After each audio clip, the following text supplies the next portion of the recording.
Hey guys! I was a bit late, so we're just cutting the intro tune now. So, let's see who's here.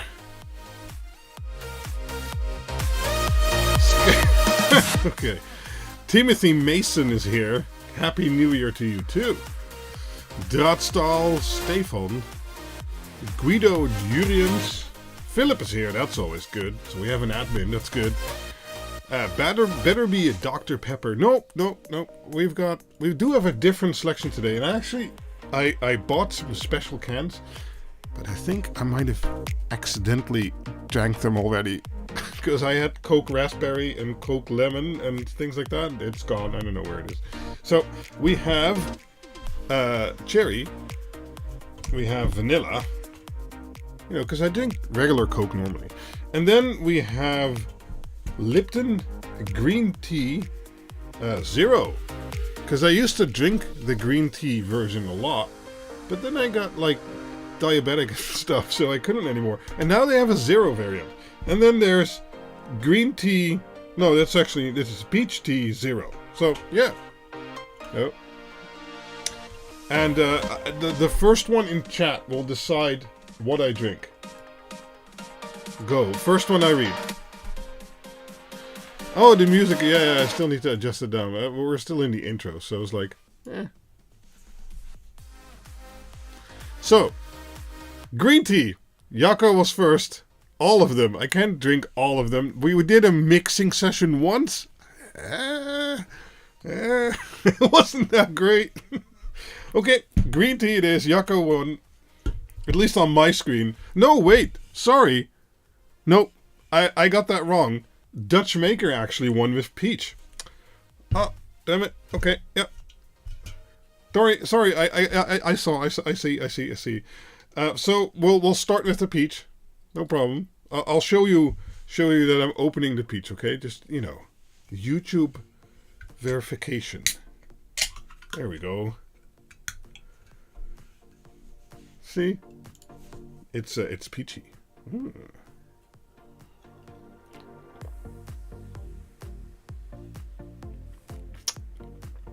Oh, there's no fizz on there. I always forget that. Yeah, that's peachy. That's pretty good. I have this in big cartons too, so I like drinking that. Have to add cup holders to the ultimate desk. Yes, but that'll delay its introduction for another year. So,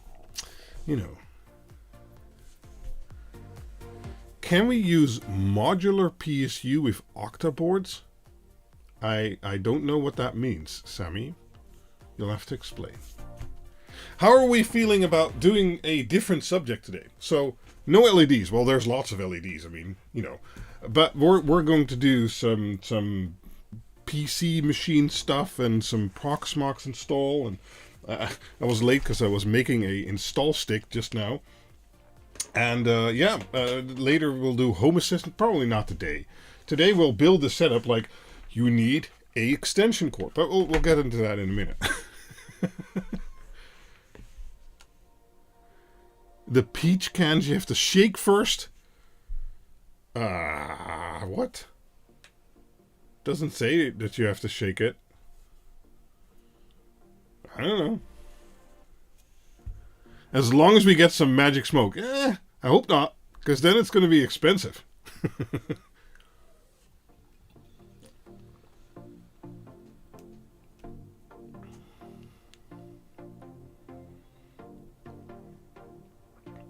Can we get some magic smoke tonight?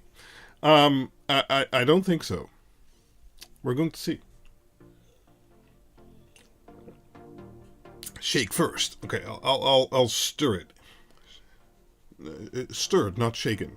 Right? I don't know. What did James Bond always say?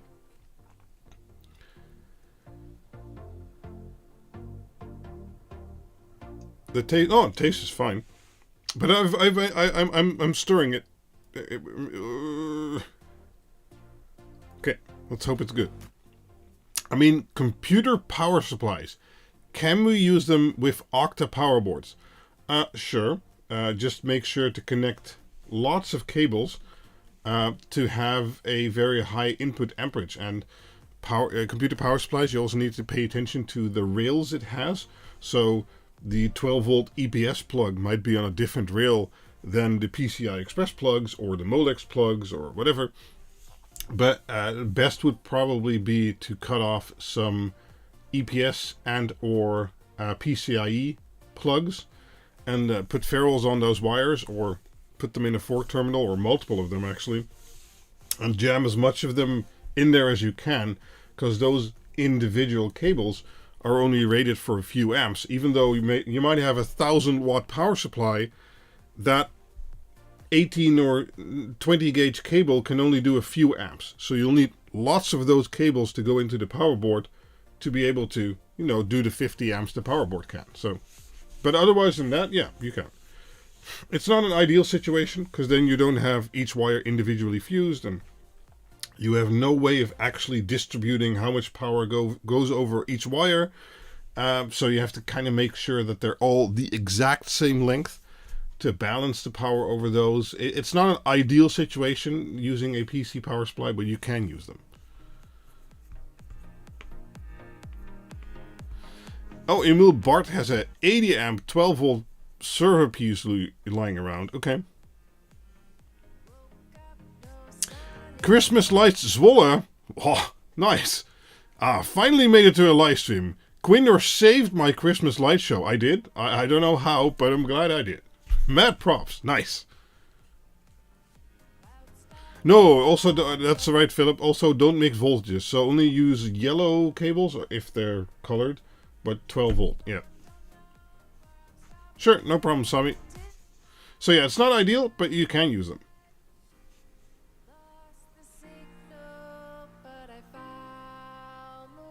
Oh, Mr. Fixers is just getting into Proxmox, and he loves it. Nice.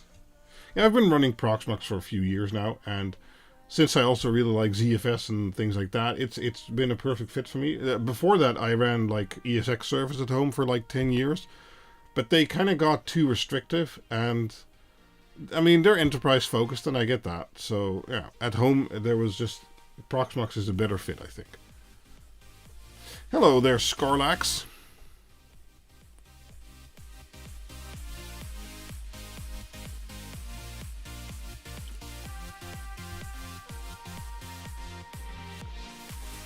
I've been messing with camera settings, and I actually moved the camera up. So let's see how that works, because I think I need more space. But we'll see how that works out. I'm excited to finally do this. As I mentioned in the introduction video, I've secretly already kind of been doing this for the past year or so. On and off in different versions of the setup, but yeah. Well, it's fine if it's VMFS, but then there's no redundancy options. And what we're building right now is based on having no redundancy, so there's not multiple network links in one machine, there's not ECC memory, there's not a RAID even in the local machine. But since you're keeping 2 or even 3 copies, it doesn't really matter, you don't need all that. This month is all about cleaning the house and yeeting old stuff. Well, that's why I make my background extra blurry. Because I have too much stuff. Oh,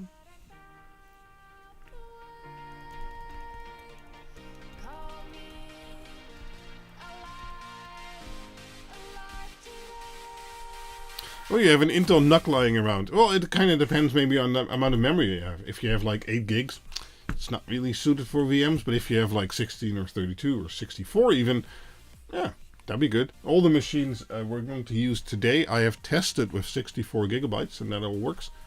Except one that only had 1 memory slot, so then it was 32 gigabytes. But yeah.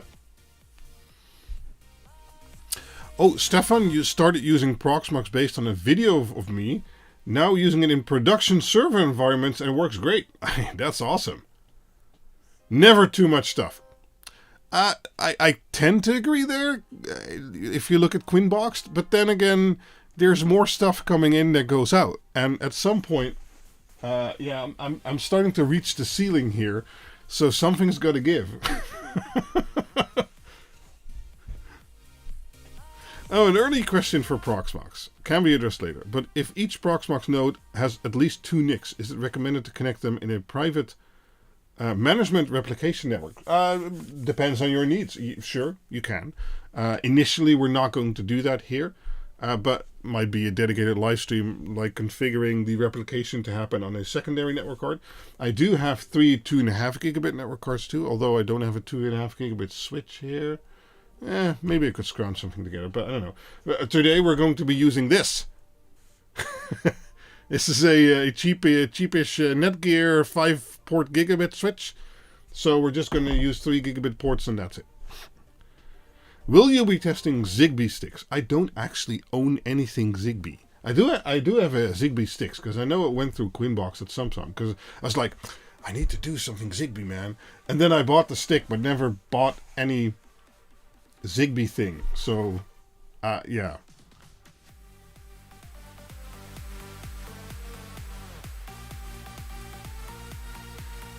I have actually talked with my architect last year about either making a basement underneath the house or digging out the backyard, putting a basement in there, and then putting the backyard back again. Or maybe an extension on the house. I don't know. But when I designed this and we built it, the idea of me doing what I do now wasn't really in play. I mean, I like making fun videos and stuff like that, but it's become so much more, and especially all the electronics developments needs lots of equipment and space, and I keep having to move stuff around, and well, that just takes a lot of time and annoyance and energy and things like that. So I kind of need more business space. The living side of the house is perfect. Really love it. But yeah, I might need to, I don't know, build an extra building here in the garden or something like that. Netgear is a good brand. Avoid D-Link. Yeah, I have more Netgear switches, and generally I like them. This was during the Black Friday sale on Amazon. These were like $13. I was like, okay. You have 57 Zigbee devices online. Cool. Well, I have, let's see here. Registration to... Oh, I have 51 wireless clients online.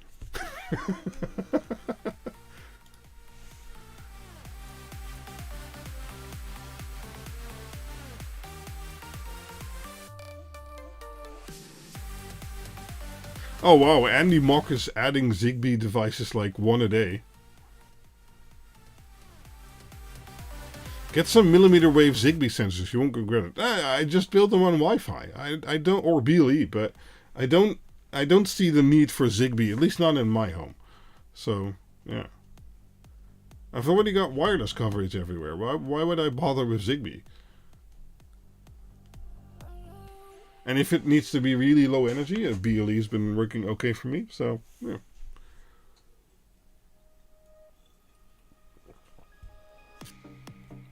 Right, let's see. Oh, it's 23 already. Uh-oh. Is there something blinking? Oh, I know what it is.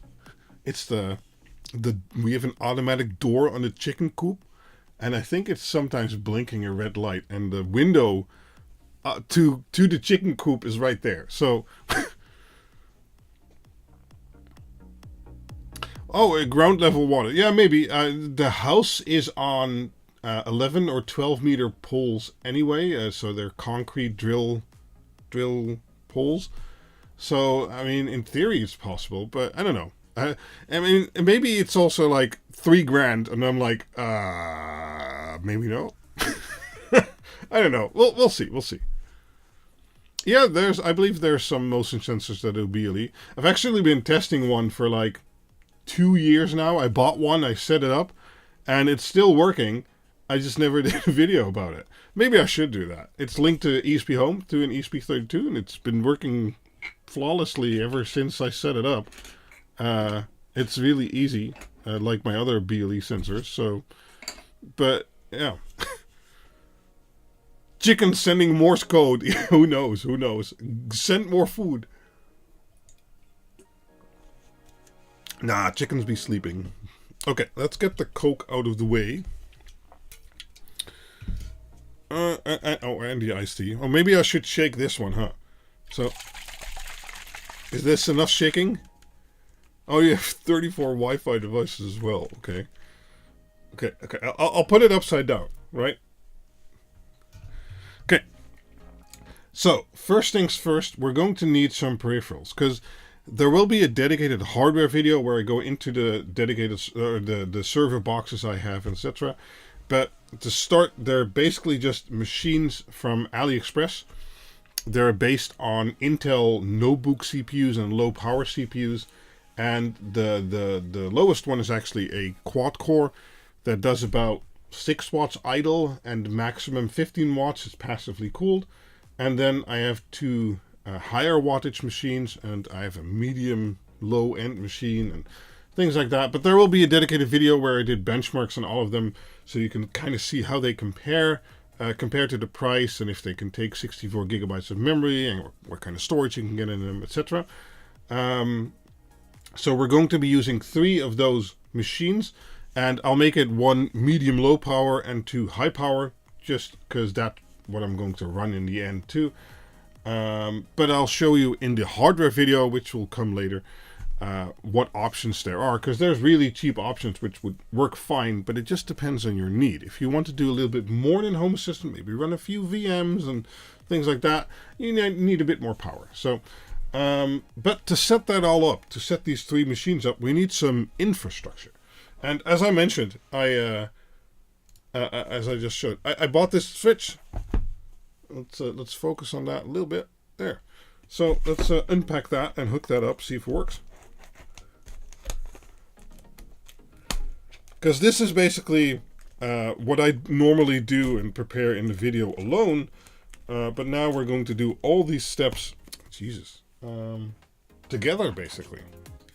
So you can actually watch me unpack a switch. Now, this is a very dumb normal switch. I mean, this is basically the cheapest you can find. As long as it does gigabit, that's fine. I think I did link it in the video description, but, you know, it's for the affiliates. Something like an N5105, that's fine, yeah. I have an N6005 here. And then I have 2 i5 210Us. Confusing naming. Right, we got some very nice stickers here. Okay. And we have a tiny power adapter. What kind of thing is that? 5 volt, 0.7 amps, 3.5 watts. Okay. Oh yeah, Dell Optiplex micros and things like that can also work. I kind of wanted to partially focus on passively cooled versus actively cooled, and especially like the J4125s. I have a link to those in the description. Those are relatively power enough. They're higher speed or performance than, for instance, a Raspberry Pi. They're cheaper currently, actually, and you get a complete case and power supply and everything with it. And you can actually buy them, and then you can put in an I don't think that one takes an NVMe SSD, but then a SATA SSD, and yeah. Because all the machines I have here today, I've also prepared, they all have either an NVMe SSD or an M2 SATA SSD, or a PCI ×1 or whatever, whatever the machine accepted, and an additional 2 terabyte SATA SSD inside of the chassis. This is a very nice tiny little switch, eh? It takes 5 volt, 0.7 amps. That's cool. The GS305 V3. Okay. Cool. Okay, so we need a switch. Oh, yes, power goes in the back. I like that better. Some have power in the front. It's like, I don't like that. Then we need a network cable. This is a PoE cable, but it's negotiated PoE, so active PoE. Should be no problem. And I'm going to, because I kind of want to make this a transportable setup, because I need to do more stuff on this desk. That's probably not going to work, but I will need lots of plugs. So I will need a extension cord thingy, and we'll plug. No, okay. We'll plug that into the wall, and then the first thing going in there will be the switch. Let's turn it on. I have to turn this on.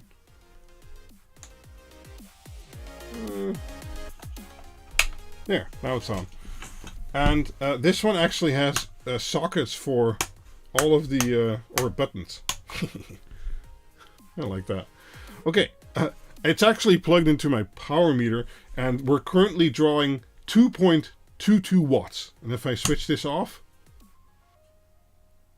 we're drawing 1 watt. Is it the lights? Yes. Now we're drawing 0.16 watts. Okay. 2 watts. 1.8. 1.9. 1.3. Yeah, 1.3 watts. That's not a lot. Okay, so we have our extension cord here in which we're going to plug in everything. And we have our network switch here, which will connect all the networks to. And well, I'm just going to push that away. Because the next thing I think we'll need is the KVM switch. And there's a link in the description to the video where I reviewed this, and I kind of accepted that review because I wanted to do content like this where in real time we, you know, build and do stuff. So yeah, so this we'll look at the machines later. Because this is my box of machines too.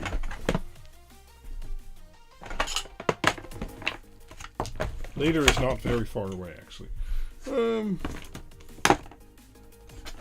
Okay, so I believe this is the power adapter for the KVM switch. We have the KVM switch right here. And then I need the cables, I guess. Oh, we have a 2.5 gigabit USB adapter too, but we're not going to use those today. Okay.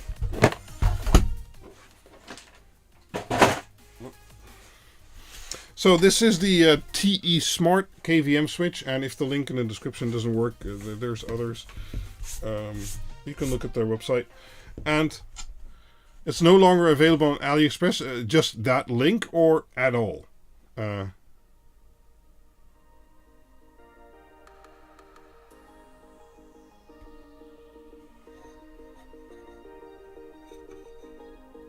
It's passively cooked if you push hard enough. What?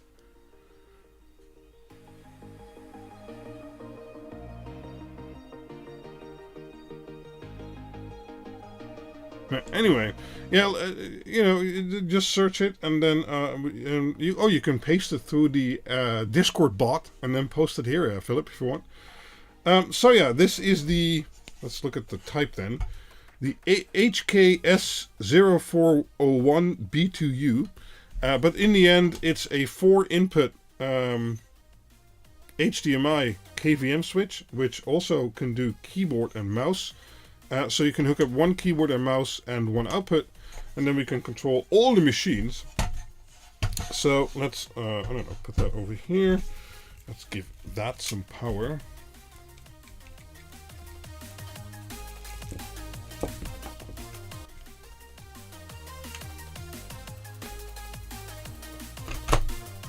Okay.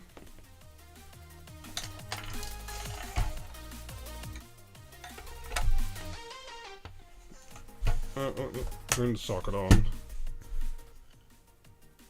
Nothing. Oh, there we go. I was going to say nothing happens, but the lights light up. That's good. So, let's talk about the machines then. Let's start with the lowest power first. And as I said, there will be a dedicated video with benchmarks and things like that.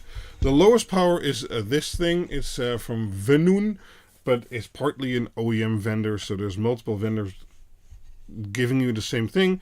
But this is a J4125 machine. Oh, a 4105 actually. There's a 41252. It's maybe 5% faster, so it doesn't really matter too much. And it doesn't take NVMe, but it does take MSATA, whatever, MExpress. I'll show you in the video inside, but it's currently configured with 16 gigabytes of RAM. But we're not going to use this one today. But this is the lowest power option.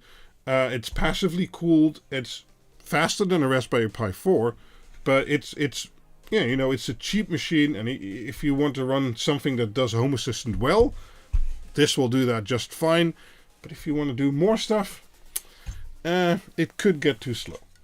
So let's get that out of the way. Then the next in lower power machines is this guy, and this is a lot newer. This is a, doesn't say on the box. Doesn't say on the box. I believe it's an N6005, and that's about twice as fast as that J4125. This one has 4 2.5 gig Ethernet ports, because I just thought that was funny. And then it has some USB and HDMI and power button and things like that. But this one's twice as fast, but it's a lot newer. It uses up to 15 to 20 watts, I believe, from head. And it's decently faster. It can take 64 gigs, and it can take M.2 NVMe's. So we'll be using this as our cheap node, basically, today. And then next to that, we'll be using 2 fast nodes. And these I already bought like a year ago, and I've used them for some projects and things like that. But I kind of bought them for this purpose. And that is, this is an i5 10210U. So it's basically a laptop processor, but it has 4 actual powerful cores, and it's a 10th generation. I believe they now also have 11th and 12th generations, but sometimes it can be okay to shop a little bit older generations to save a few bucks, because these will draw 15 to 25 watts, and they're not passively cooled, they're actively cooled, but they also take 64 gigabytes of memory. I think I have them configured with 32 here, and NVMe and SSD, and actually have a SATA spot inside too. So this chassis and these have a 2 terabyte SATA drive inside of them also. Okay, so that's the machines. As I said, there will be a hardware video, but yeah. Let's start with the slowest one, I guess, because I don't know, maybe it gives me more time to explain things. Okay. Oh wow, I have a very short cable here. That's nice. I need to remember this side goes here, because this has I need to go in the front. HDMI and USB for keyboard and mouse. So let's plug it into USB 2. Right? And then this side goes into the KVM switch. Maybe I should have rigged up the output first, but so we have one USB over there, and we have a HDMI input, and I don't know, maybe I can put it on top of it. Oh, that's pretty cool. Need to save some desk space here. We need to connect HDMI to the switch, and this should go directly into the capture card, and in theory that works. In practice you never know, but in theory that works. I tend to make dedicated boxes for things. So I have an HDMI box, which then has the HDMI switch and the cables and things like that. Okay, let's plug in the mouse. And yeah, I end up with a lot of boxes, but you know. No, don't plug this into the PC. We need to plug this into the switch. So this is for a USB 2 mouse. Uh-oh. Why is it beeping? Oh, I accidentally switched modes.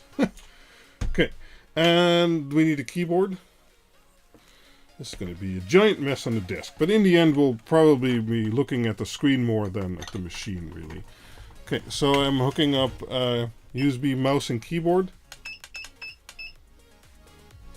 Okay, so now we have one input over here and one output, and later we'll have multiple inputs and still one output.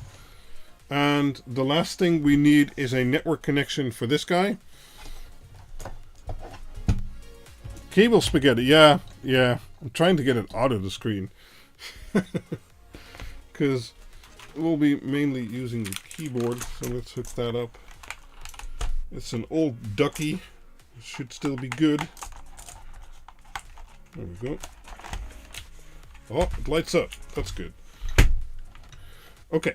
Let's get this out of the way a little bit. Need a network cable. Didn't prepare the network cables. Bad. Oh, I might have some really short ones here. That's nice. Yeah, I bought these a while back for a different project, which never happened. Doesn't matter. We can use them now. Andy Mock with a 5 Canadian donation. Happy New Year Fund. Thank you very much there, Andy. That is appreciated.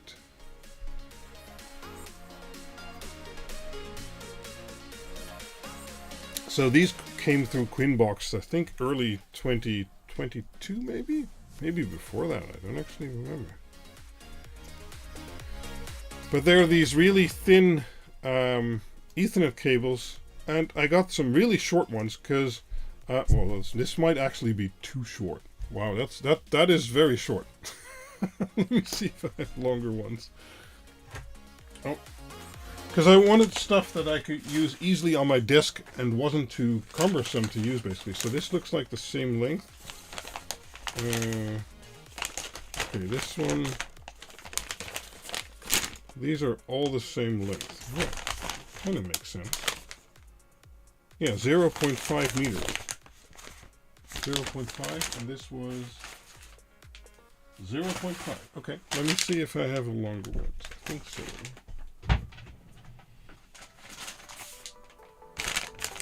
They're all 0.5. 0.5. 0.5. 0.5. Why did I buy so many half-meter cables? Well, I know why, but... And this one's probably also 0.5. Yep, okay. 1 second, please. And I saw your donation there, DJS. I'll give you a proper shout-out in a minute. One second.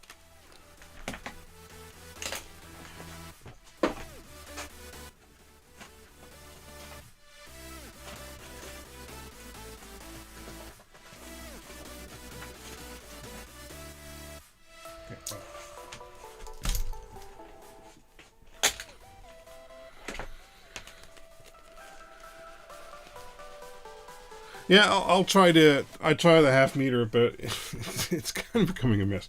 I also have some longer ones, so we can use those if I can't reach it. Right, so DJS there, £2, I think that is. That's excellent. Thank you very much.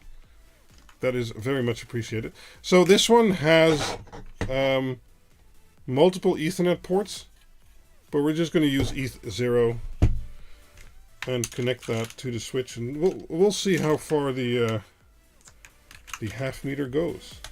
Maybe it's actually ideal. Yeah, it's kind of stretched. It's okay. Oh, there's caps on it. Okay. Yeah. Okay. You're right, Yako. It kind of works out. Now is a good time for a commercial. YouTube actually didn't prompt me to do that.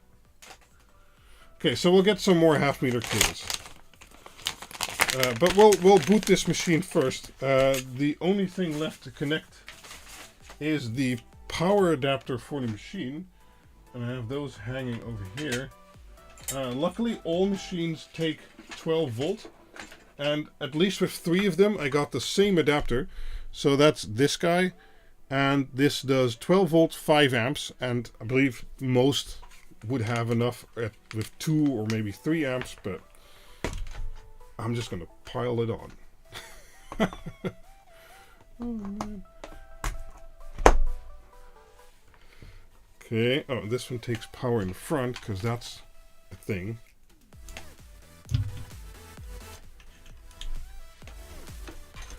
I need to make sure I can still see the chat. Okay. I think it's all hooked up. Let's turn it on. And then I need this mouse. Because I think it's Blackmagic 3. Ah, look at that. Look at that. I don't know what's on here. I think Windows might be on here.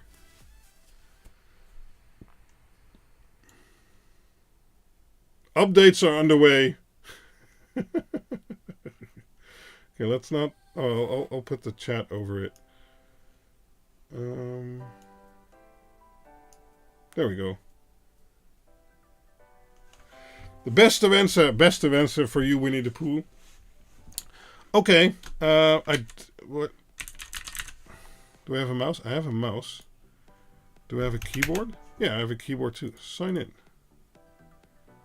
The password must be changed. Well, we're not going to do that because we're going to... Where's my USB stick? I just put it here. What?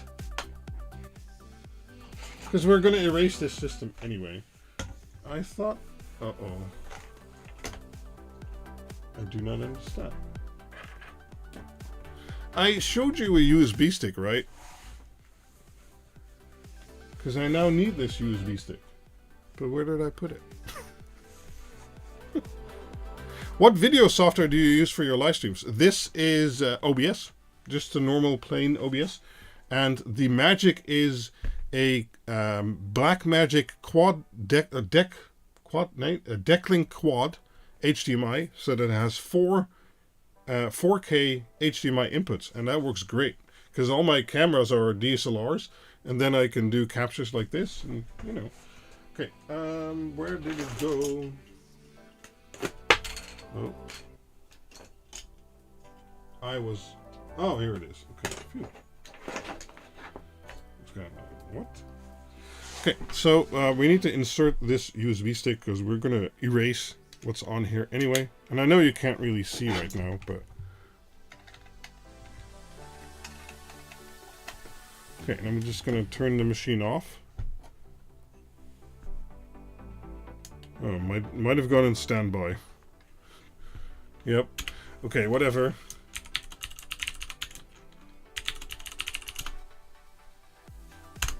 Okay, I don't want Windows. Go away.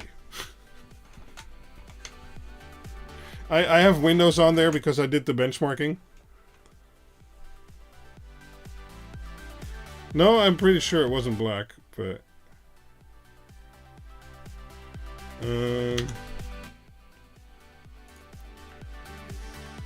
Restart. The stick was a grayish color. The mashing of the delete button has begun. Because we want to... Stick? What? What?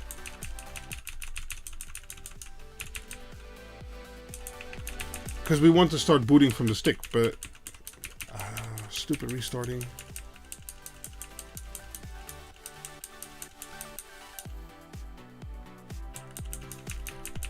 I guess we take another sip.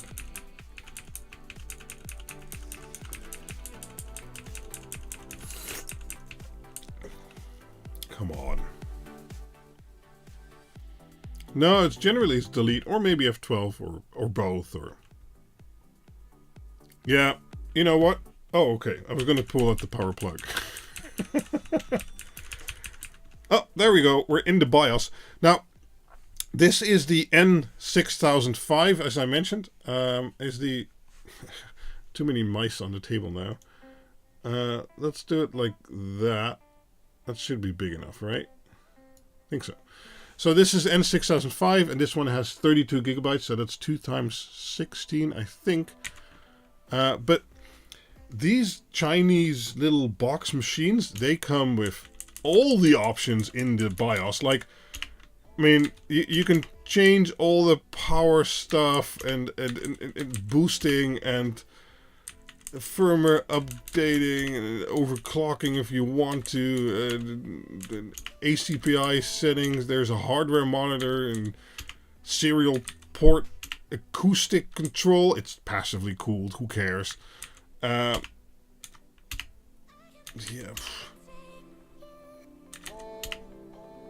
Oh yeah, there's an NVMe in there too. So that's working.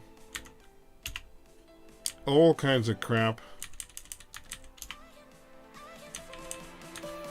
Anyway, right now we want to boot from the Lexar USB drive. Yeah, and there we go. And then we want to install Proxmox. So let's go through that. And we need to think of a little new subnet or VLAN kind of thing where we're going to build all of this. But let's see if it boots first. It should. I haven't tried to find an updated BIOS yet, because I haven't ran into any issues yet with the BIOSes that I have. So, yeah. Oh wow, the text went really small. It probably thinks it's connected to a 4K display. I might need to change that. Hold on, can I change that? No, it's in auto mode. Let's say I have a 1080p display. Let's see what it does.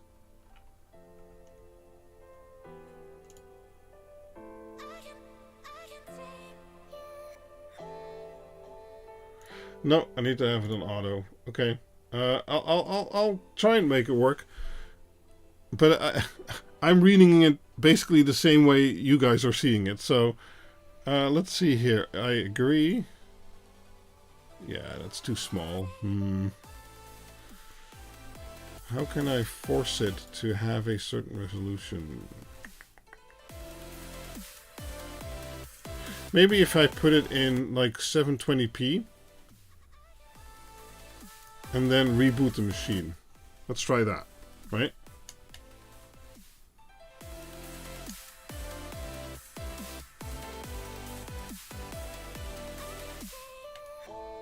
Okay, it's turned off. Let's turn it back on. Yeah, Randy, sure, with passwords, but we're going to be building everything from scratch, and this is purely a testing setup. So even if you see the passwords, that's fine. Yeah, I don't know if it changes the EDID information that the capture card sends out. It probably just, the capture card just replies like, I can do 4K 60, and then it just becomes 4K 60, even though I set a different resolution in OBS, because it's not coming up. So let's change that back to auto. Yeah, no, okay. Yeah, no, it's just gonna boot in whatever resolution it can do. Okay. Advanced options, can I? No. Okay, let's just install Proxmox. I'll zoom in. I'll zoom in.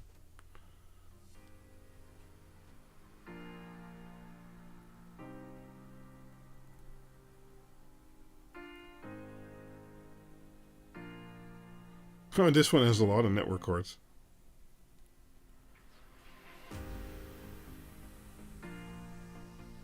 Oh, ETH0 has started blinking, so that's good. So Proxmox knows the type of network interface. So let's, I agree this one. And I'll make it full screen. Nope, different mouse. I guess we don't need to see me right now. Transform, where are you? Transform and then reset. Oh, it's actually smaller, what? Okay. And I'm over here. Yeah, let's do it like that. That's okay. So the first thing we need to do is select where we want to install Proxmox. And as I said, this one has a 1 terabyte NVMe drive. They all have a 1 terabyte NVMe drive as the boot drive. And then they have a 2 terabyte SATA SSD in there as, you know, extra storage. Normally I'd say you want a RAID 1 or RAID 1 or whatever, or a mirror as your boot drive. But the idea of these systems is different. Instead of having redundancy inside of the machine, like as I mentioned, ECC memory or multiple network connections or multiple SSDs or disks or whatever in a RAID or a mirror, we're not going to do any of that. We're going to have multiple machines for redundancy, but the machines themselves and the components will all be single redundancy. So because we're going to be keeping 2 or 3 copies of the same virtual machine on multiple hosts, those hosts themselves don't need to be fault tolerant, because if any component there fails, another host will just take its task.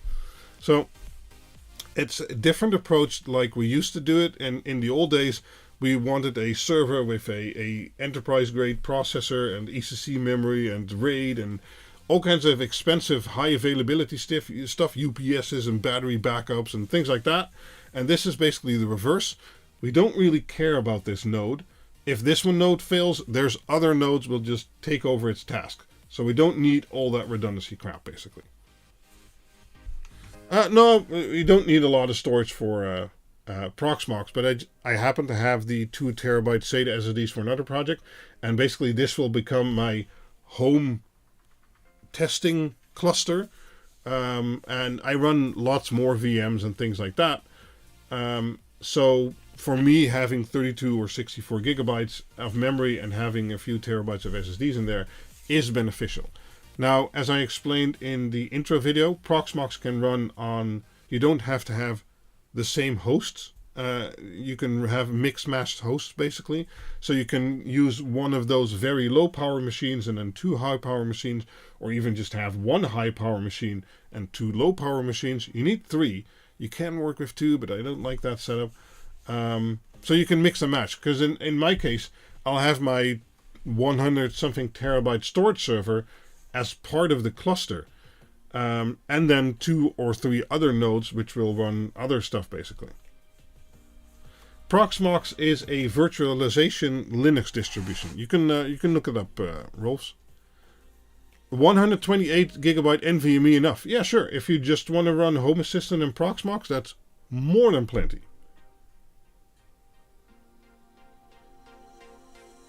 Yeah, but with Kubernetes, I'd need shared storage again, Cookie. So then I'd have to spend resources on that, and those resources itself would have to be multiple to make it redundant again. So, yeah. We're going to be running this on ZFS with compression, so the amount of data usage that's actually going to be used is very low, because it'll basically compress the VM even. So, yeah. Okay. So there's no RAID or anything like that involved, and in this case, I want to have less mice. Want to install it on the NVMe SSD for Proxmox, but I don't want an ext partition, so I want, oh no, not XFS, I want ZFS. Now there's no ZFS I can select without RAID, so we're just going to do RAID 0, and then we're only going to have 1 disk. That's basically going to do the same thing. So that's going to be our dev/NVMe, that's our NVMe drive, and I like using multiple partitions. It's not going to work from the Proxmox GUI, but this is just how I like to set it up, because I don't want a single ZFS volume for everything. I kind of want multiple ZFS volumes, basically. So I'm just going to say, okay, this NVMe drive is 935 gigabytes. That's fine. But I want a dedicated boot partition that's not going to do anything else than run Proxmox. And let's make that, I don't know, 96 gigabytes. How does that sound? Because then we can still use the space for other things. And if you would accidentally fill up your VM store, and it would also be your root partition, that would be a problem. But if you just make it a different partition, or later a data set or whatever like that, that's fine. So we're going to make a 96 gigabyte ZFS RAID 0 on 1 hard disk. And that's the NVMe drive. Okay. Sorry. If we check advanced settings, compress is on, and checksum is on, and there's just 1 copy. That's fine. And A-Shift 12 is on. That's also good. I'm not gonna. It has to do with alignment of the ZFS partition. But yeah. Okay, let's go next. Now, we need a country. I am in the Netherlands. Yes. And I'm not in Amsterdam, but the time zone is correct. And then it needs a password. Well, I'm going to be using a super secret password that you're all going to see. It's a capital P at SSW0D. This is the best password in the world, because anyone can guess it. We need a mail. Normally, this mail address would actually be kind of important, because Proxmox will send you alert emails if like a disk is failing, or an NVMe or an SSD drive is wearing down, or any alert that you might need to know about your hardware, would also be sent to that email address. In this case, we're not going to use that, so we'll just keep the default if it allows us to do so. It doesn't allow us to do so. Okay. Who wants email? Does anyone who want to receive email? If you want to receive these emails, if you'd actually have to configure more, but if you want to configure, no, I'll just I don't know, where do I send this? What? Instead of invalid, can I just leave it blank? Nope. That silence in chat. Yeah. I was actually thinking somebody would offer up their email.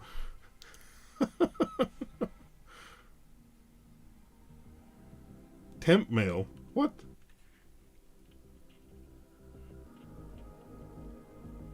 I don't know what those things are. I don't feel like creating accounts.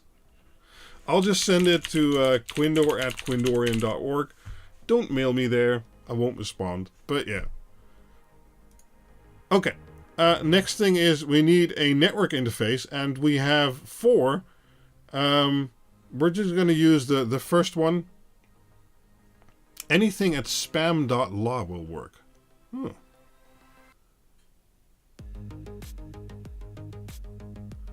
We'll see. That's fine. So we need a host name, and I like using FQDN, so that means you have the host name itself and then the domain name after that. And we can actually create one for this test setup. So let's call this node 1. Oh. Node 1 dot prox test dot LAN. How's that sound? So node 1 dot prox test dot LAN. I need to start making notes because I'll actually have to create that in my router and firewall later. No.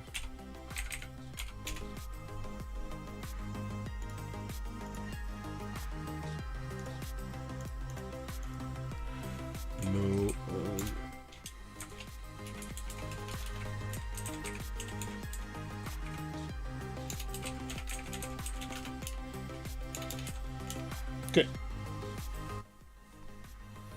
So we're going to be using node1.proxtest.lan, and then it needs to know a subnet. So we can think up a subnet. Oh, okay. It's good we didn't send it there, Barry. So let's see. Yeah, I don't know. Do I already have a 192.100 168.100 subnet? Let me check. Addresses.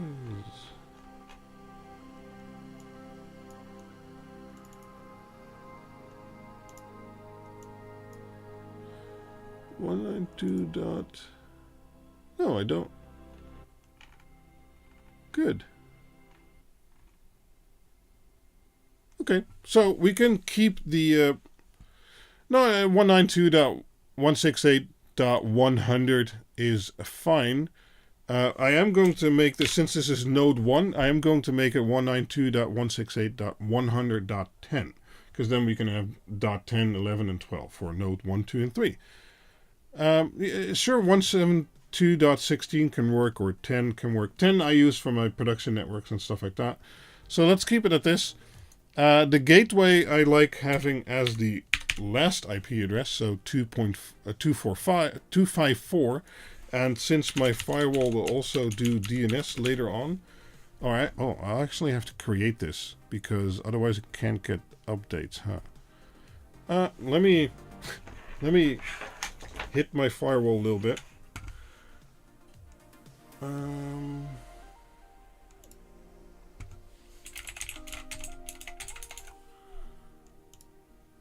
Put this on the LAN bridge. Yeah, there we go.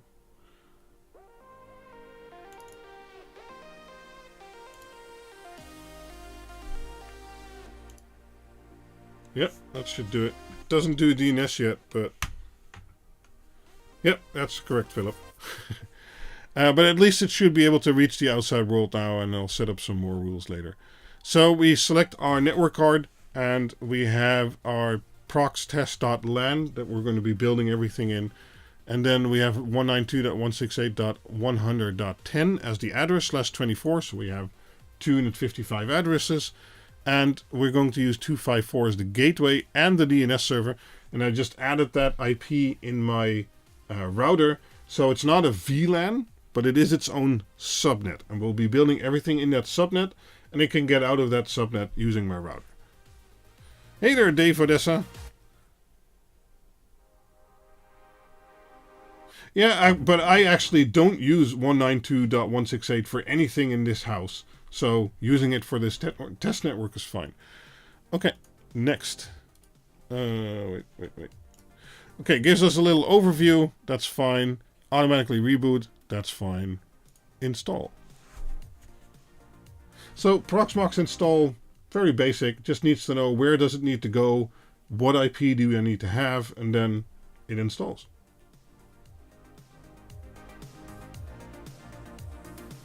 I like having the last IP in the subnet as the gateway. That just makes sense in my head. That's it. Right. So the cherry is finished. So I'm gonna go. No, cherry coke, or the peach is finished. Let's go cherry coke.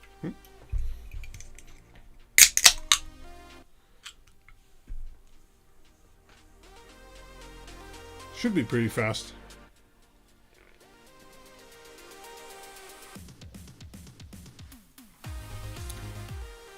Oh, I didn't ask about the music volume. I'm almost uncertain about the music volume, it seems.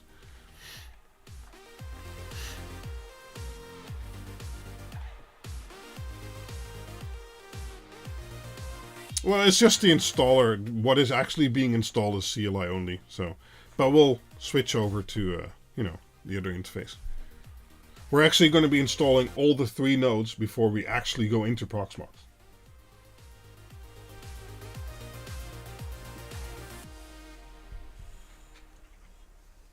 Music is good. Nice.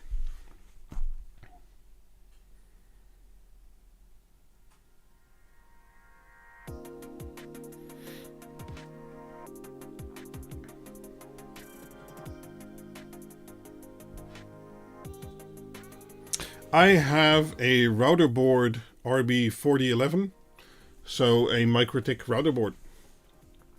I also have MikroTik switches and MikroTik access points and things like that. Do you plan to run all the nodes in a Proxmox cluster? Yes, we're going to be configuring 3 nodes, and those are all going to be in a cluster.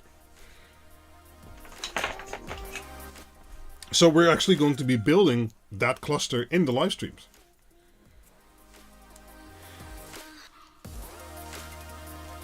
Okay, I think it's rebooting.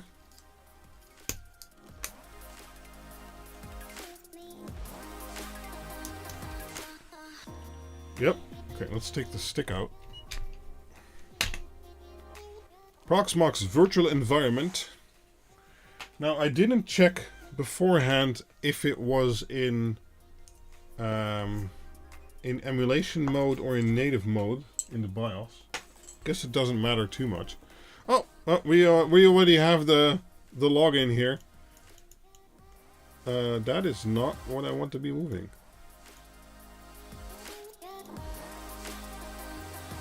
No. Yes. There we go. Let's enhance.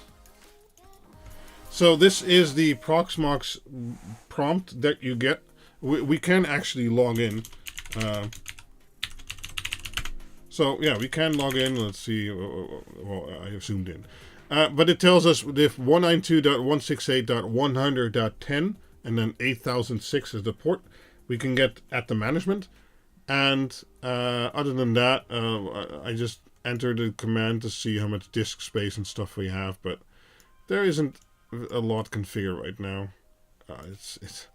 It's defaulted to an insane resolution again. But basically, we don't need to do anything over here right now. Let me prepare a browser.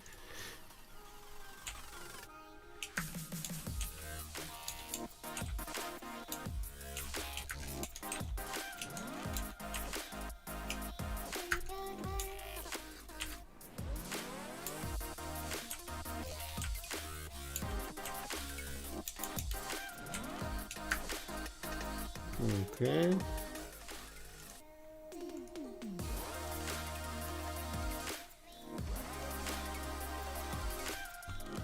Let's get it over here.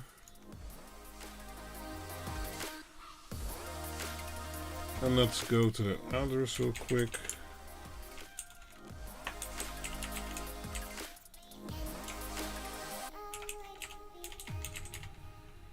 I'll show you in a minute, don't worry. In theory, this should be working.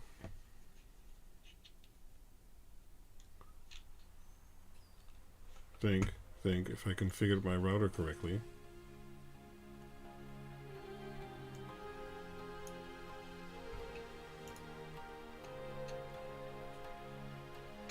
It isn't.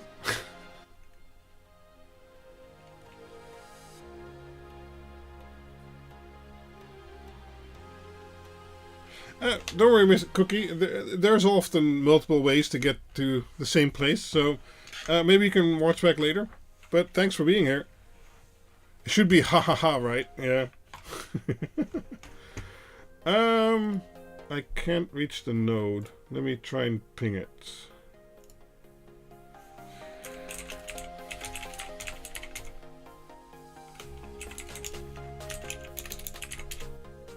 I cannot actually ping it. Now, one of the reasons could be that the interface was actually the wrong one. Oh no.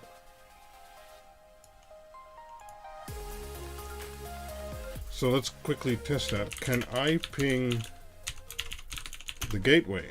No. Do I have an IP address? Oh. Yeah, this window thing is going to be bothering me. Okay, IPA.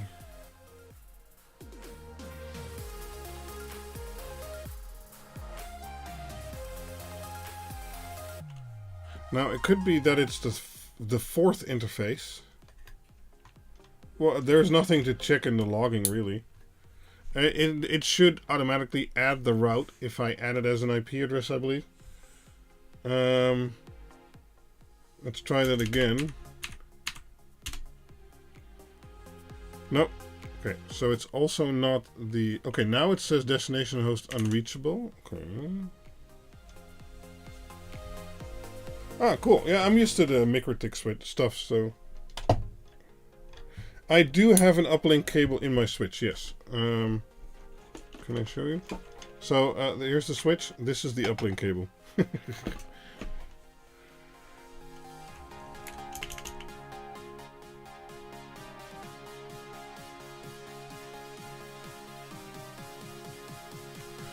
But, what do I need to do? Let me think for a second. I think I know what it is.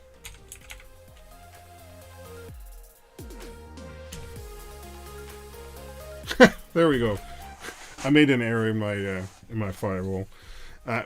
For some reason, I get it, but it wants the IP address in IP address /24. And I always forget. I just put in the IP address and then it doesn't work. And I'm like, but why didn't it work? But it needs the /24. And now it works.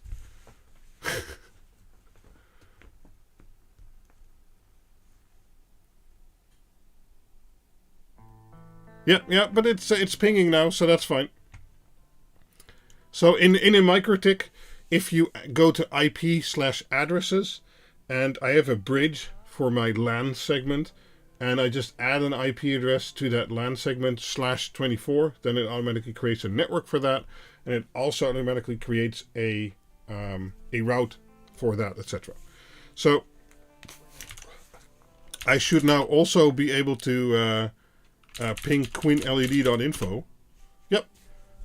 So I can ping Quinled.info. That means it's getting DNS, because it's getting DNS through my router, and my router is then asking the internet, and it can ping to the internet and things like that. So, yeah, that's going to work.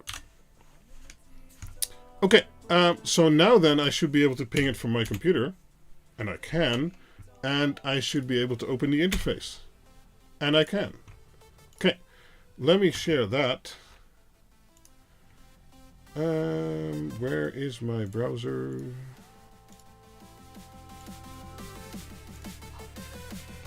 Over here. There we go. So I in my on my browser on my PC, I went to 192.168.100.10. The IP address we just set, 8006. We get a connection not private because it's HTTPS, but the certificate isn't a valid certificate, so we just go advanced, proceed, and then we get to the Proxmox interface, and we use root and our super secret password. And it's going to complain I don't have a subscription. That's fine. You can do everything. It just pops up that notice. And there's ways to remove that. I think that's a bit... You know, if you're going to remove that, just pay for it. But anyway. So now we have a data center. And in the data center we have a node 1. That's our first server. And, well, that's it. It's working. We just started up a Proxmox host. And we can see if it sees the disks. Let's see here. Yeah, we have an NVMe drive, and it has a ZFS partition of 102 gigabytes, because the other one was in gigabytes, so we did 96 gigabytes, which is then 102 gigabytes. But we can later make another partition, and then we can use that partition to store VMs or other things. And we also have our 2 terabyte 2.5 inch SSD. Very good.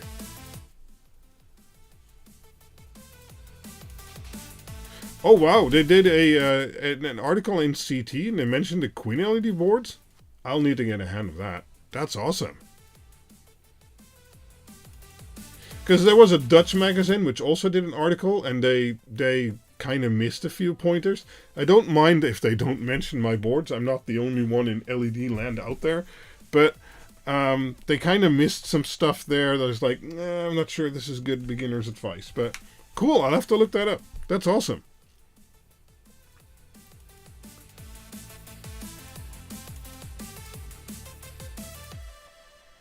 Anyway, so we're going to leave this Proxmox node as it is for now. We're going to go back to our view over here, and we're actually, well, I connected the KVM switch because I was like, yeah, we're going to switch between all the VMs. But once it's set up, I don't really need keyboard, mouse, or screen anymore. So I think I'm just going to plug in the cables to the next host. Because what do I need to KVM? In the final setup, I think it would be nice if you could KVM, because then if there was an issue with a machine, you could log into that machine using the console. But for right here, right now, I don't think I'm going to bother. So let's get a power adapter.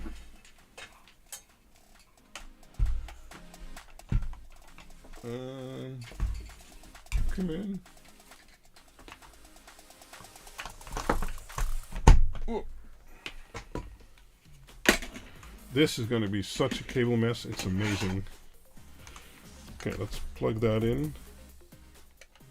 Run 2 installs in parallel. Nah, these machines are even... so we're using the high power machines. Those are even faster than what we just used, so... Oh, this one has 2 Ethernet ports, but it doesn't really say which one is which. So, let's see. Can I?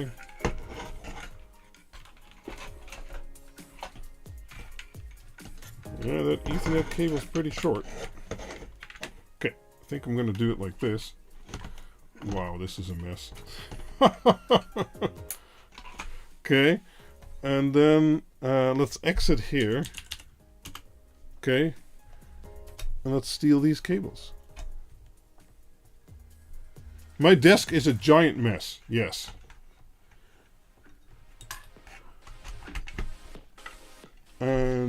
And let's do it like that. Let's plug in our stick. I know you can't see. I'll show you in a minute what I'm doing. Okay, so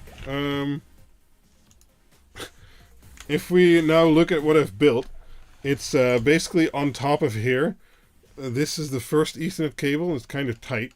This is now all plugged in, and there's a giant mess of cables over there. We're not going to look at that.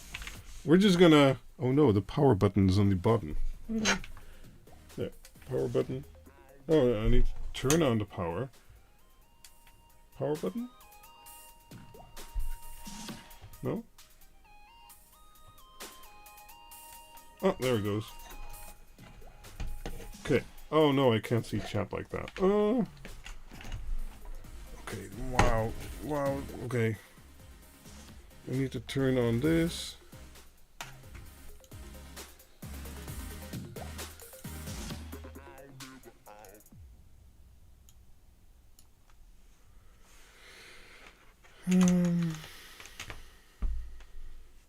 Did I accidentally hit a button? No.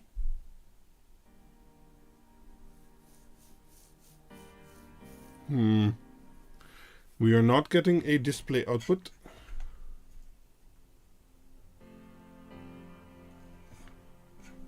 Maybe I need... Oh, there it is. It's just so silent, I don't hear it. Oh, man. Okay. Do all the machines have multiple NICs? Shouldn't the cluster network be physically separated from other traffic? Yes. All the machines have multiple NICs. And in theory, if you want to build a production level enterprise, whatever cluster, absolutely everything needs to be separated. But this is a little cluster at home, and running everything through the same network card is really not a problem, unless you have very specific demands. So, in theory, yes. In practice, it's fine if you don't.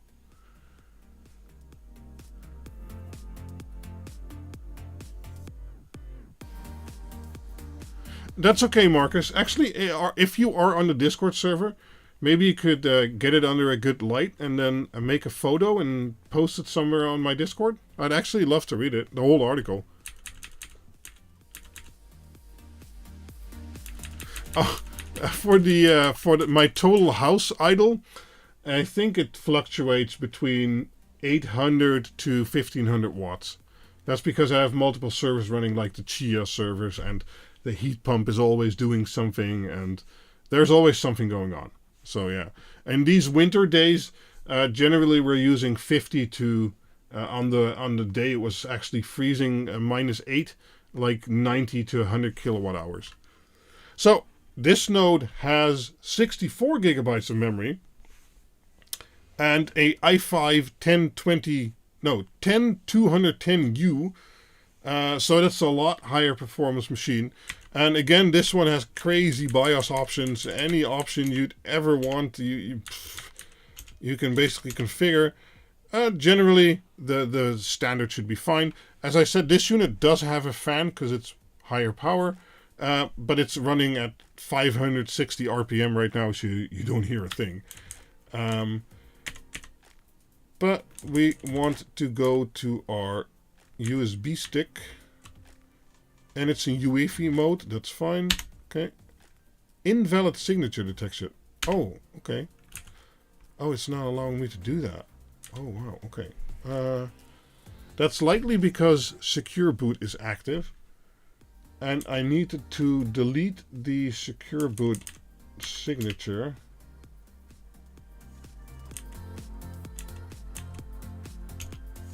How do I do that?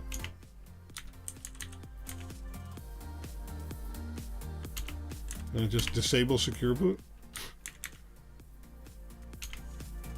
Save configuration and exit.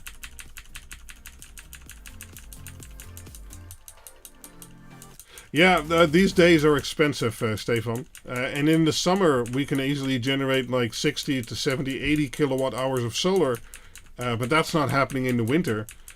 So that's why I want to build a battery, so I can charge the battery when energy is cheap, like it's there's a lot of wind during the night, and then I can use that the rest of the day and kind of save on money that way. Okay, that did it. So we then had to disable secure boot because I had a Windows install in there, which actually had a secure boot key. I don't care about secure boot, so that's fine. So let's install Proxmox.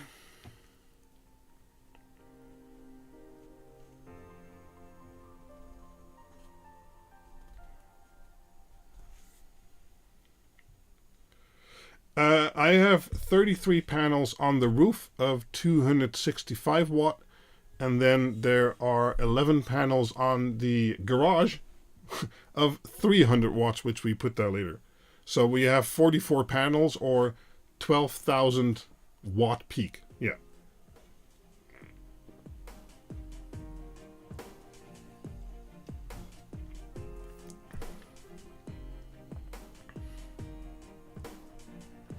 Yeah, basically in the winter solar doesn't work.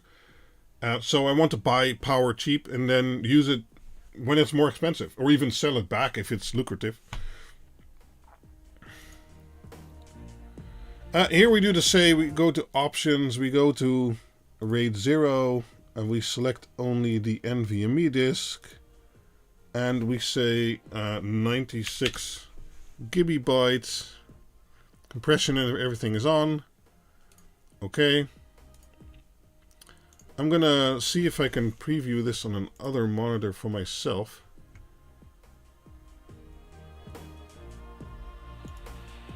Yes, that's better. Hold on. Because it's even too small for me to read. I am in the Netherlands. Or super secret password again. Oh, that's actually not right. Who knows? Maybe enough of my fingers are on the screen so you can actually see the password, but it's not. It's a stupid password anyway. Next, okay. So this will be node2.proxtest.lan, and it will be in 192.168.100.11 254 254. So gateway in DNS is 254. So instead of 10, this will become node. No, oh, actually I made the other one 10. I should have made it 11. Let's make this one 12 and correct the other one later. Because node 1 would be 11, node 2 would be 12, and node 3 would be 13. I think that makes more sense. Okay, and it detected a network card. That's good. It actually found 2. Fine. Oh, it's actually in the second interface, it seems. I'm going to correct that real quick.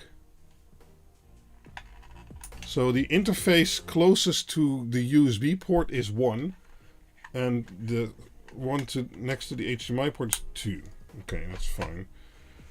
There. Use 1. Okay, next. Yep.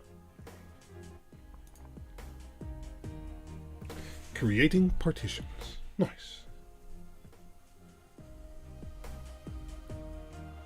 Whoa, I just have 24 panels. Yeah, I put as much on there as I could. What kind of size battery are you aiming at? Between 50 to 60 kilowatt hours. Soon in a store near you. Quinn battery, Quinn solar power, Quinn windmill, and much, much more. No. Quinn waterfall? I don't know about that. Quinn Island. Oh. Then you guys are invited.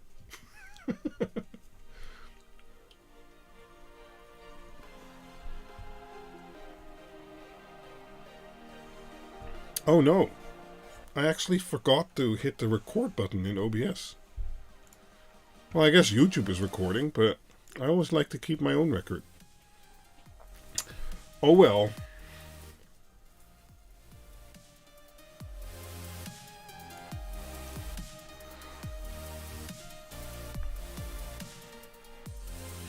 Oh, Dennis has a self-made house battery and have made a system you are thinking about building, rocking 60 kilowatt hours. It's great fun. What kind of solar inverter do you have? I have a fully solar edge system, so I'll be AC coupling that because, well, it's solar edge, so I don't have a choice. You should do a video where you restore a Proxmox cluster node from a backup. But why would I back up the Proxmox cluster node? Backing up your VMs is a good idea, but the node isn't important. I can just create a new node, get it in the cluster, and then that's it. You need a basement for sure. Oh, it's rebooted. Let's get the stick out.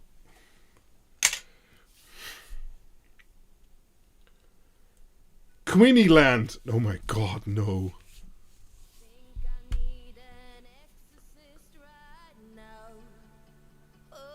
So, I can actually see how many people are here right now.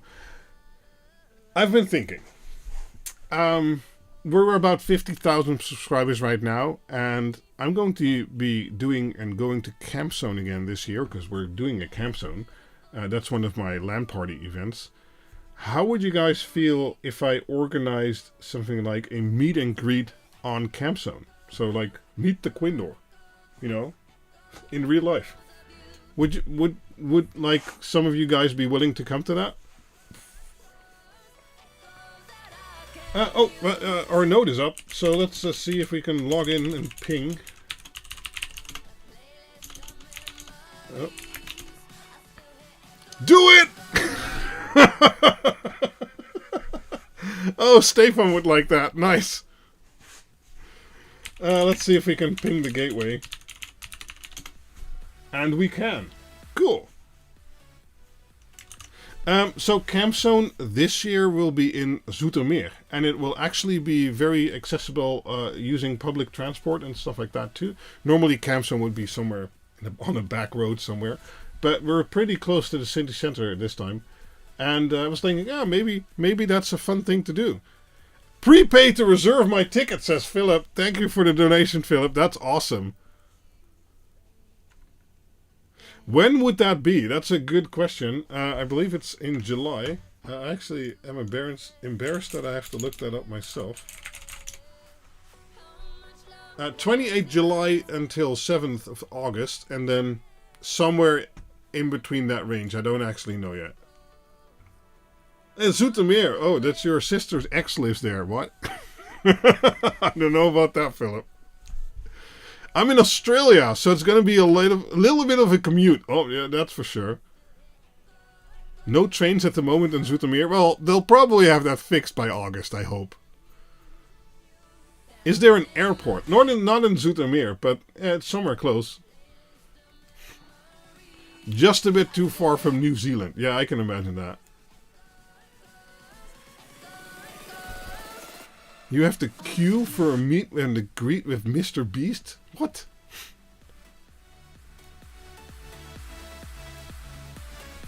Our data center is in Zoetermeer.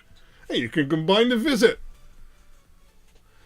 Anyway, Node 2 is online. So let's move on to Node 3, because we can now reach this one remotely.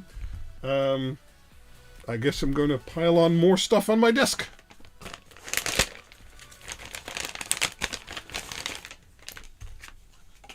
Yeah, I had a meeting this week about Camp Zone and things like that. I was like, yeah, we want to maybe do some workshops and things like that. I was like, yeah, I've been thinking about a meet and greet at some point.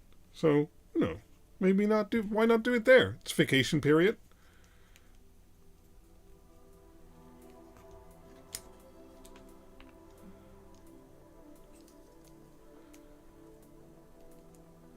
You will be in Brazil all July. Oh, okay.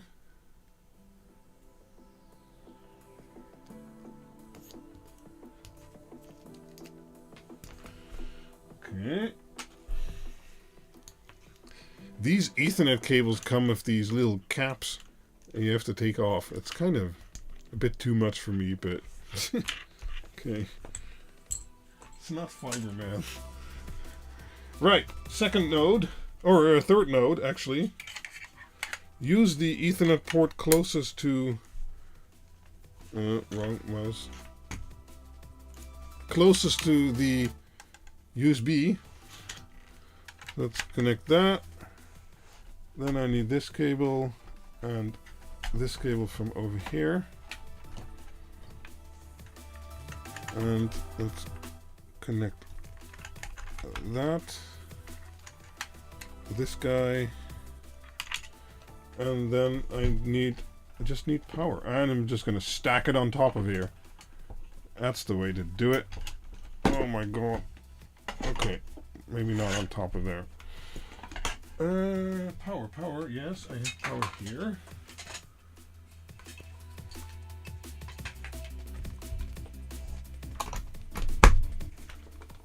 Let's just put that over there. I don't know. It's a giant mess. Yes. Okay, let's do it. Power. I hope. Wrong mouse again.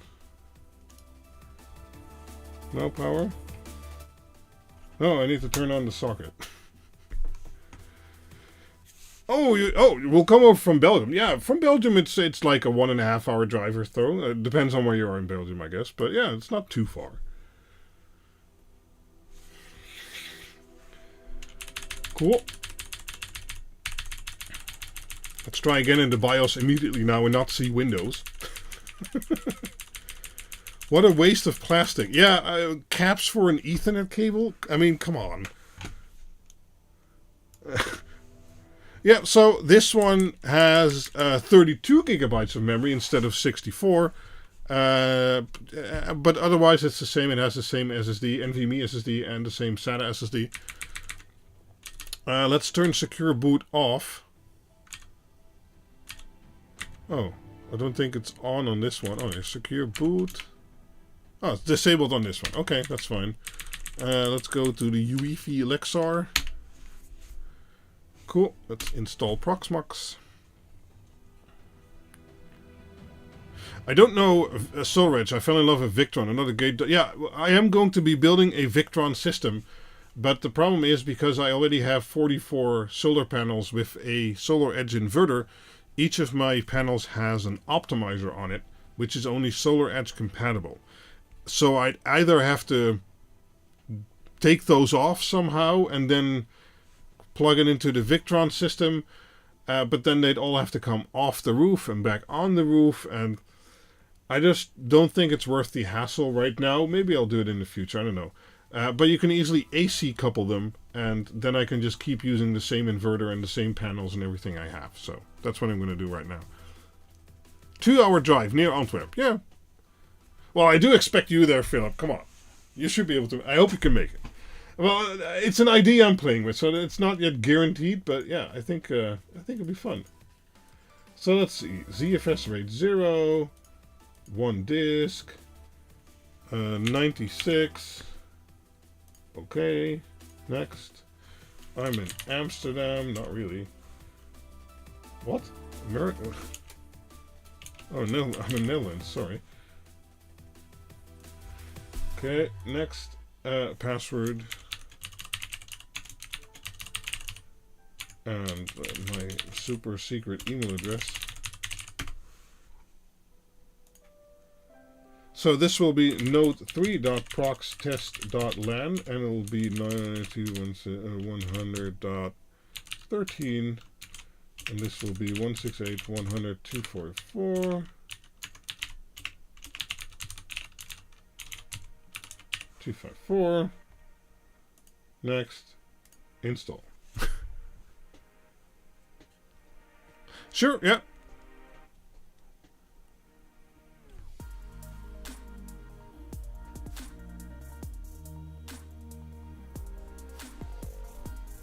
Nice. Brent is already preparing to balance his LiFePo 4-pack 16S as we speak. Victron Multiplus is on the wall. Will be AC coupled with 1 SMA and 2 GoodWe inverters. Oh, nice. That's a good, nice project too there.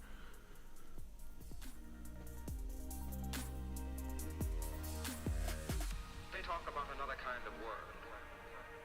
The energy plan. I'm in the Netherlands, in Europe, James. I don't know what energy plan you might be talking about.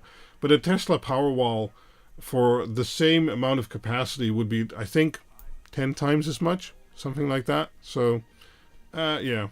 And I like building it and playing with it and tinkering with it. So, yeah. Good day, man. I watched a lot of your videos today trying to find the best addressable strip with CCT. I don't think there are any good addressable strips of CCT right now. Oh, there is SK6812 WWA that has 3 shades of white light. It's still not high CRI white, but it's not great white. Don't use it for primary lighting, but it's okay for accent lighting.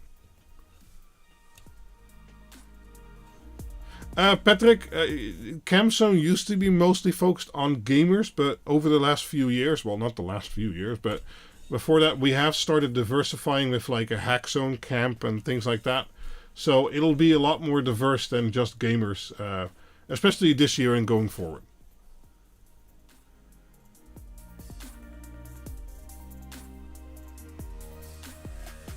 They talk about another kind of world. Oh, it's already done. Let me wait for it to reboot so I can pull out the... Yep. I'm lost in old ways. I'm not afraid. There will be news this year about addressable white LED strip. Actually, I'm trying to produce those videos in January. Because there is certainly new stuff coming.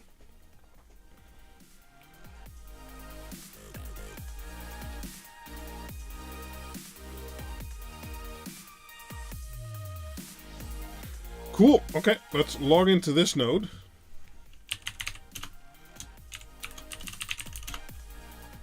And let's ping 192.168.100.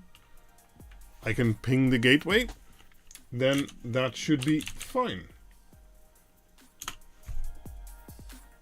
100% agree with the playing. In the UK, they have a one-to-one buy and sell. Cheaper electricity has become a self-sustaining private grid.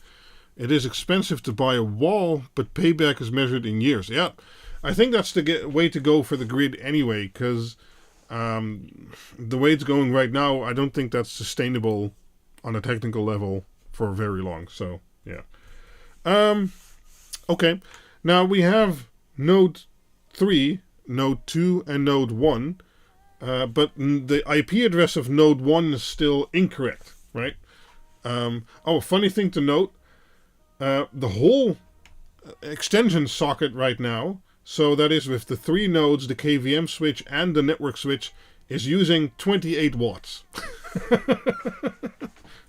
So that's good, that's good.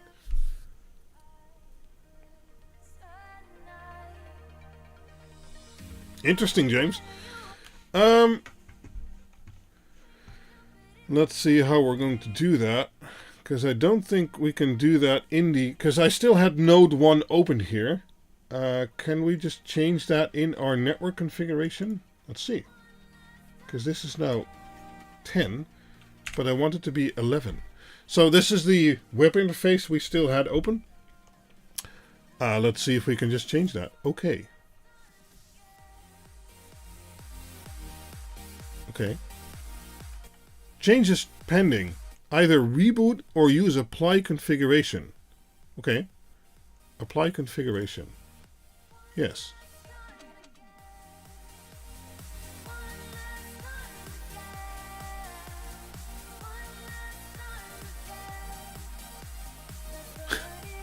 Okay. Well, if it went right, it doesn't have a connection anymore, and I need to change the address to 11 at 8006. And it did it. Noise. Root. Cool. And in theory, I should now be able to open all the nodes. Let me see here. I'll do that off camera real quick.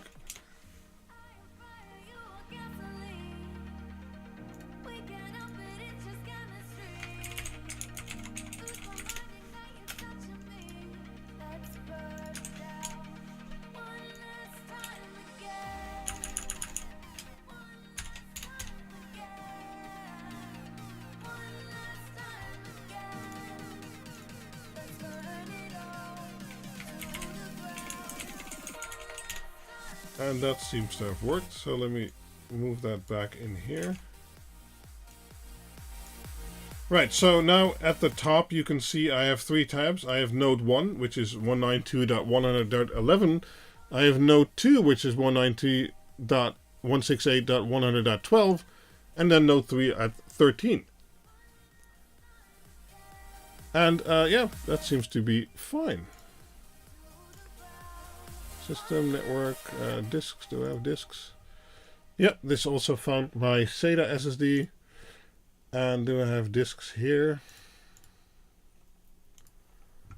Yeah, also found it. Very nice. No, I don't plan to use Ceph. I tried it. It works. I've used Ceph before, but it's kind of a resource hog for what we're trying to do, and I don't think that's really needed for this use case.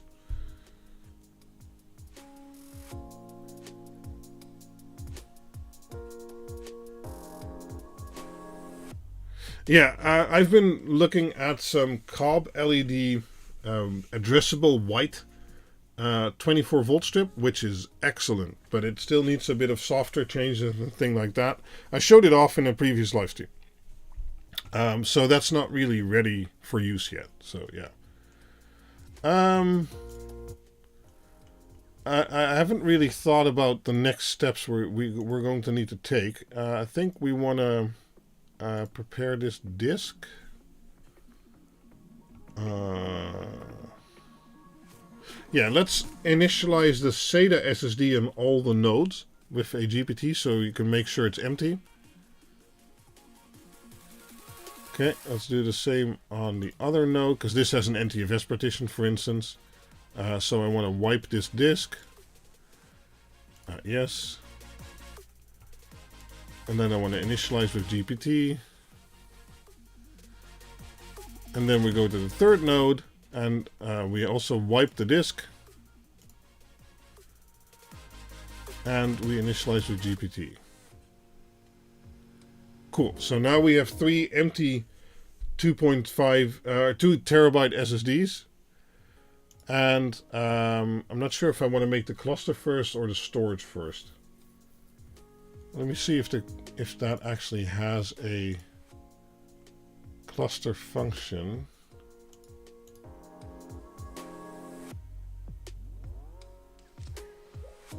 I don't remember. Let's look into building the cluster first, because I built my cluster like way back, and yeah, it's better to build the cluster first. So we're gonna go through that together, because I think I did it from the command line interface actually. I don't know if there's a GUI version yet, so let's try it out. I don't know. HA. Don't think there's a GUI version yet. Nope. Cluster. Oh, wait. Create cluster. So we're on the data center level, and we can go to cluster, create cluster, and then cluster name is going to be prox test, because we named the subnet prox test 2. Oh, the UI is better now? Okay, cool. And we're just going to use this single link. In practice, you could use more if you want to. We can maybe look at that during another live stream. Typo? No? Prox test? Prox test? Prox test. No? That's fine.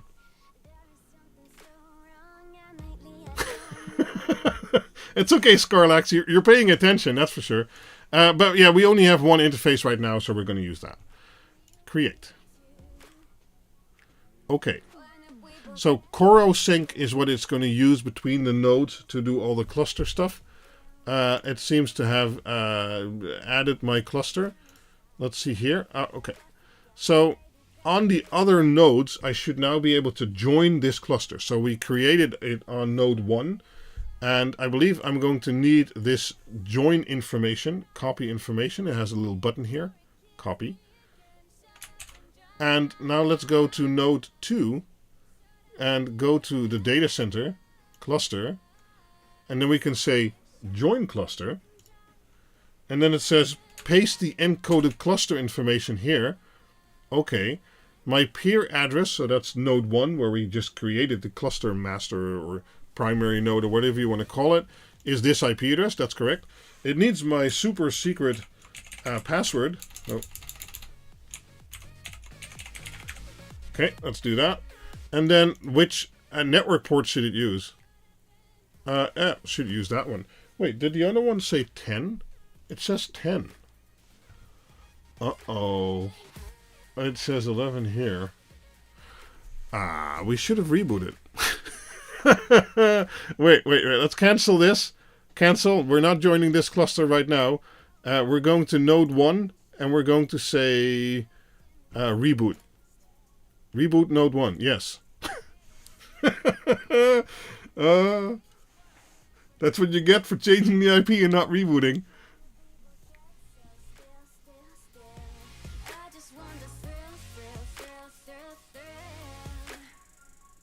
Oh, I don't actually know a hackerspace near West Brabant or Roosendaal. I'm more near Den Bosch, so it's slightly out of the way.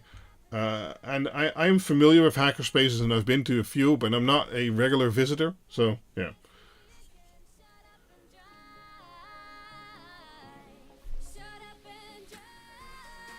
We'll just reboot the node. It's okay. It should be pretty fast.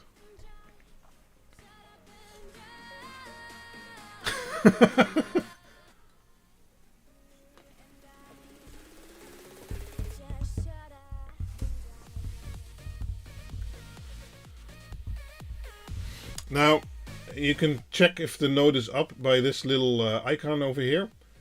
That should turn green again once it's back. Okay, let's see if our information we did here in cluster seems to still be working. Let's click on join information again. This is not right. Why is it doing that? I can't change that. Oh no. Copy.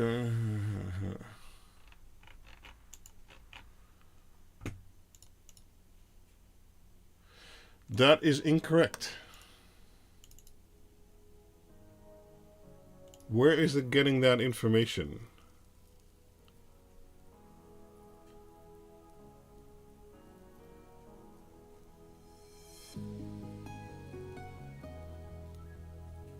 On the Node 1 network, you can now click Apply Changes. What changes?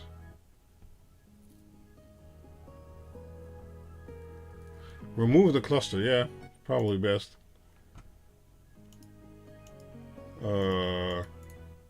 How do I remove a cluster? I've never removed a cluster before. Oh god. Because the issue right now is we changed the IP address from 10 to 11, but somehow it's remembering 10 here. So we kind of want to do that again. There's no cluster view.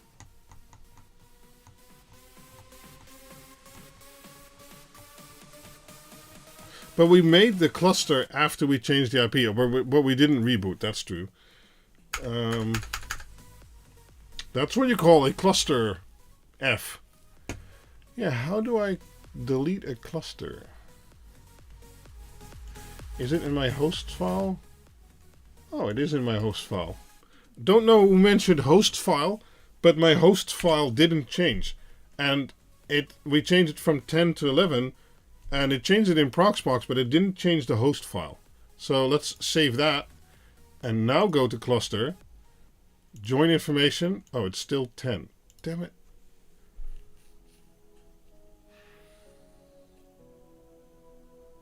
Well, that was at least a good thing. So in system in the node system hosts, it didn't automatically change the host file. Proxmox depends heavily on the host file. Yeah, looks like it. So I might need to reboot again, or can I restart those services somehow? CoreOSync. Yeah, so on the node system CoreOSync, let's restart that. As I mentioned before, CoreOSync is responsible for a lot of the cluster duties. Okay, let's go back to data center, cluster, Join information. Nope, still 10. Oh, man. Well, you wanted troubleshooting. We've got it. Can somebody Google if any RM everything? Press Alt F4, then max out the volume. Yeah, reinstall Proxmox. No, that's not a solution. DNS. Okay, that's no problem. Certificate. Yeah. I guess another reboot does it. Maybe. PVE cluster. Oh, it's a cluster file system? No. I don't know. Let's just start restarting more stuff. Can we do that? Restart. Yep, let's do it. Let's restart this one. Okay, let's see if that changed anything. Nope. Oh man.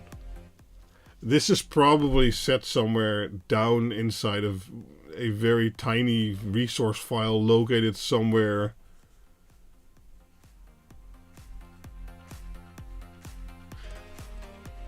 Yeah, I get it wrong.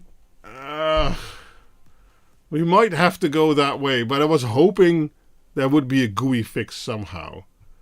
I'm going to try one more reboot, and then I'm just going to go in command line and delete the node, and then delete all the configuration. Let's reboot this node again.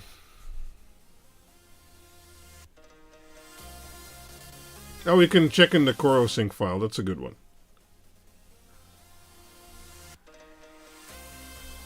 Let's see what it does after a reboot.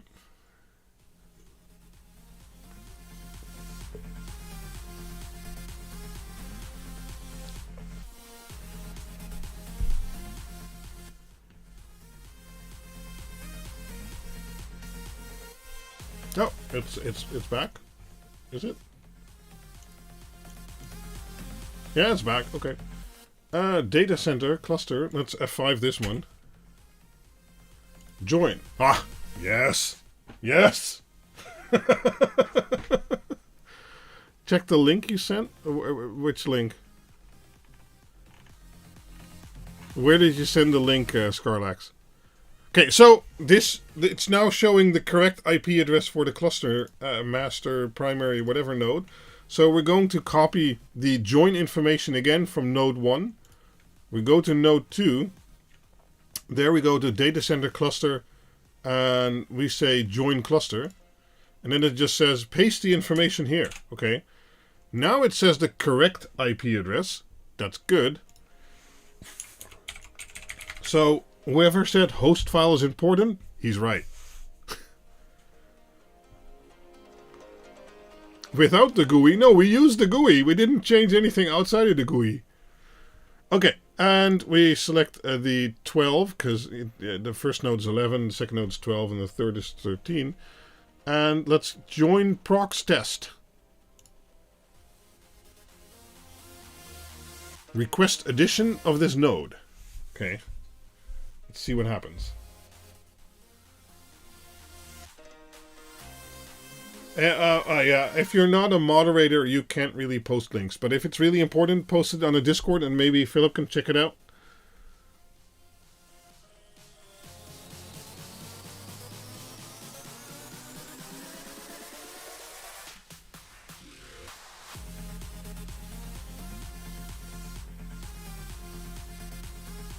Yeah, Renzo, it's sometimes kind of tricky, but yeah. Request addition. Okay, do I need to do anything over here? No. So on node 1, I now see node 1 and node 2. Yeah, okay. But it says here request is it done? Connection error? Uh-oh. Is it just gone? Should I? Okay, I'm gonna refresh it. See what it says. Ah, okay. It was just disconnected because it now joined the cluster. So now it has 2 nodes, and we can basically see the same information on node 1 and node 2. So let's copy that cluster information or join information again. Copy. And we go to node 3. And we go to data center, cluster, join cluster, blah, blah, blah. We enter the password. I have to make this bigger. Join prox test. And probably it's just going to be stuck there because it then joined. Okay, it's still red. So it's doing something. Oh, there we go. It's alive. So now if we look on the node 1, we see that we have 3 nodes in our cluster. So this one we also need to refresh. I think. Yeah.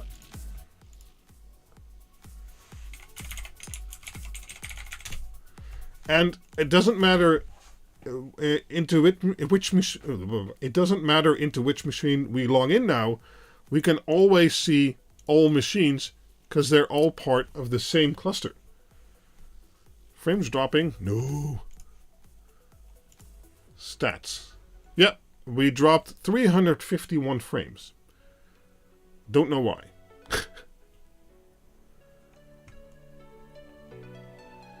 But it shouldn't do that very much, I hope. Yeah.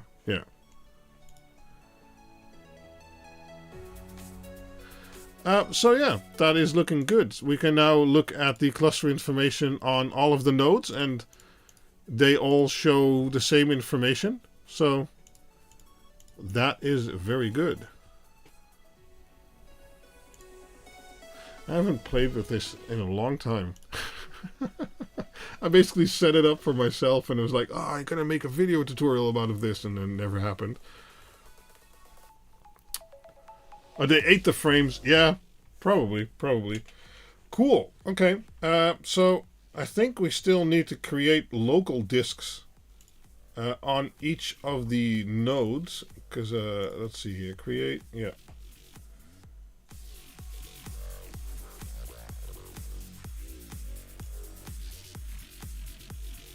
But let's see. We've been going for 1 hour and 54 minutes. I actually think we accomplished quite a bit. So we're going to leave it at that. And then in the next episode, we're going to create the storage, then create a VM, and then move that VM over the nodes and stuff like that. And then probably also install Home Assistant, or maybe that'll be a third live stream, who knows. And set that up and then make it do stuff and then fail it over the 3 nodes here. So I'm pretty happy with that outcome. How about you guys? We set up the hardware, installed Proxmox, and even made it into a cluster. We cleared all our schedules for this. It's 11 o'clock at night, Philip. When will be the next session? I don't actually know. It might be during the regular times, or I might just hit a stream up at one night and be like, okay, I'm going to stream tonight. Don't know yet.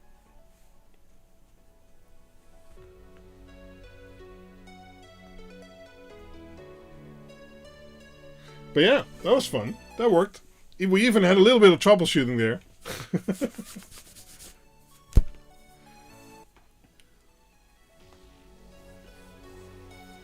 You cut the stream short. At least have a good secret to share. I actually don't. Do I have anything on my desk?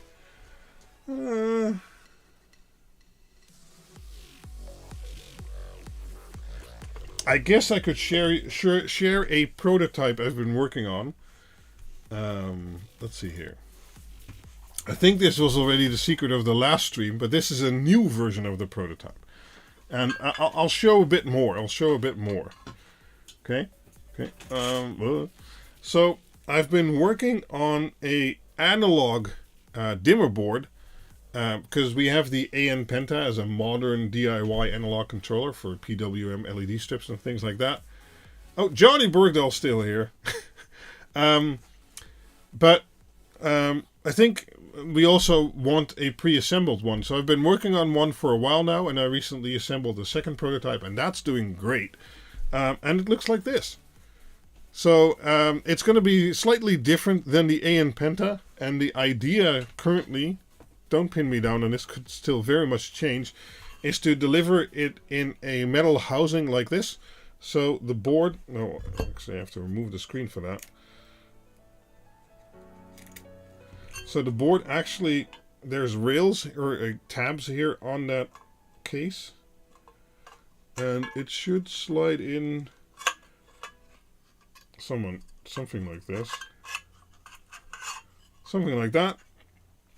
And yeah, this will be the let's put some quotes there, pre-assembled AN Penta, but it'll be a 5-channel analog high-power dimmer based on an ESP32 with Ethernet, USB-C, and it does all kinds of other secret stuff I'm not going to talk about today.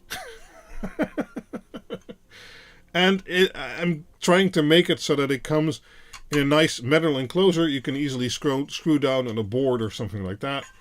And it's going to be, well, it's going to be the best analog board I've ever developed, at least.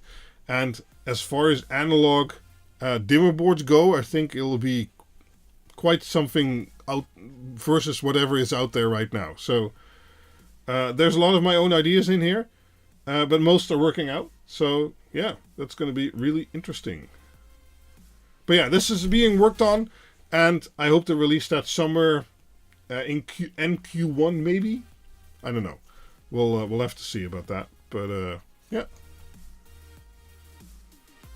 it's going to be interesting. We're doing a lot of testing, and so far it's been really, really good.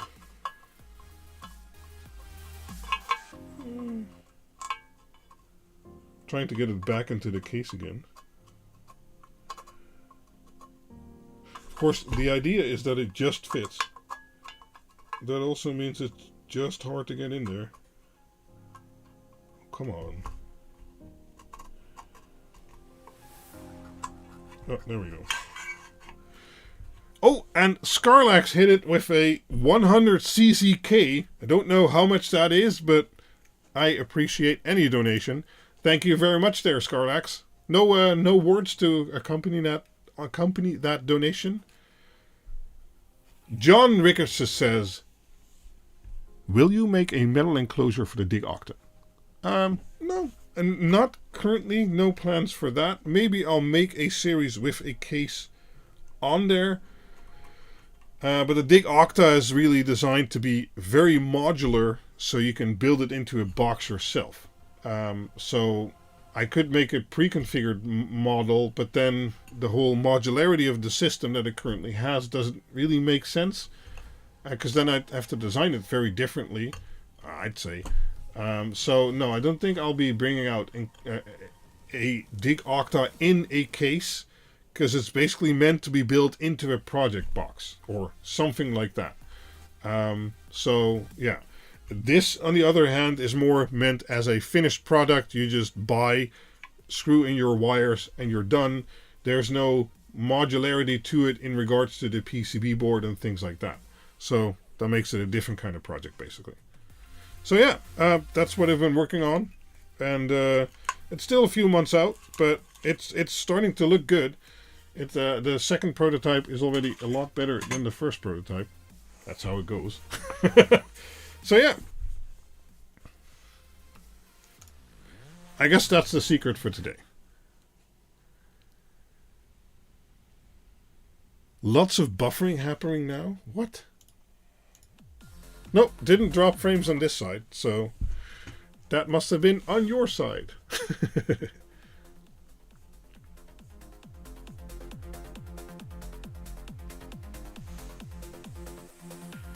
So, yeah, let's give it another minute or two, and then I'm going to call it. But that was fun. I like doing this kind of stuff. I'm decently knowledgeable in it too. I've just been so focused on all the LED stuff, because that's part of where the income is coming from too. But I'm glad to be returning to other stuff. That's also kind of been the push behind Project Energy. I think in the long run it'll save money, but in the short run it certainly won't. But I think it's a really fun project to mess with different stuff than I've been doing over the last few years. And yeah, I really want to get my hands in there. But I also still want to do the LED stuff, and I have lots of plans for that, and new boards to design and release, and improvements to make, and things like that. So it's a lot, but we're working on it. Nice, fun, nice starting boost for Proxmox. Thanks for this stream. No problem. I hope it. That's kind of why I wanted to do it in this format, where we'll be going through everything. I'll try and explain most things, but making a video is literally costs 10 to 20 times more time than just doing it on a live stream. So, yeah. Now I want to build a Proxmox cluster. Damn.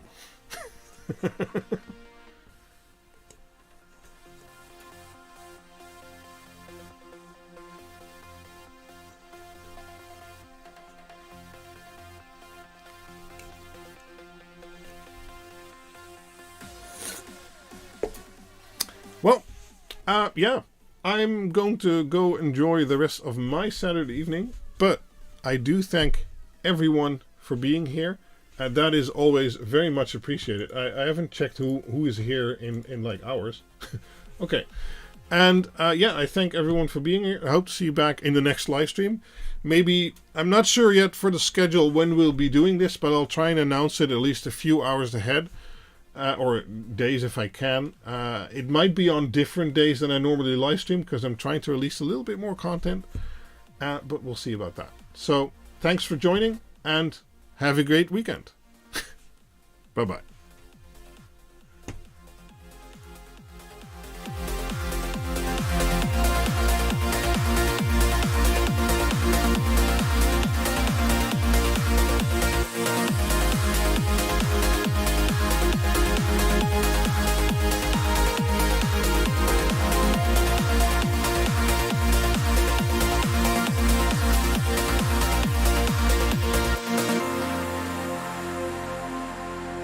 Sneaky Philip tries to do this every time. I'll talk to you on Discord, Philip.